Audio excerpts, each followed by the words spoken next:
সাংবাদিকদের অধিকার আদায়ে আন্দোলন করেছি, আজকে নিজের নিরাপত্তা নিয়ে আন্দোলন করতে হচ্ছে। আমি একটু সংবাদ করেছি, আমার পা কেটে নিবে, প্রকাশ্যে হুমকি দিল।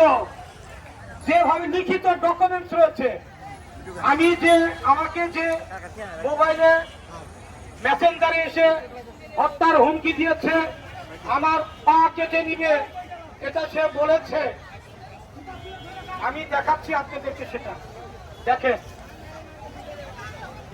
আমি দেখাচ্ছি কি ভয়ঙ্কর সন্ত্রাসী। এই যে দেখেন, এই যে দেখেন কি অশ্লীল ভাষায় আমাকে বলেছে। আমি সেটা প্রকাশ করার মতো আমার সেটা রুচিতে বাঁধে। আমার পা কেটে নেবে। দেখেন, এই যে দেখেন মেসেঞ্জার, প্রকাশ্যে দেখেন মেসেঞ্জারে আমাকে হুমকি দিয়েছে, আমার পা কেটে নেবে হুমকি দিয়েছে এই সানু। দেখেন, এটা সহ এটা আমি ফটোকপি করে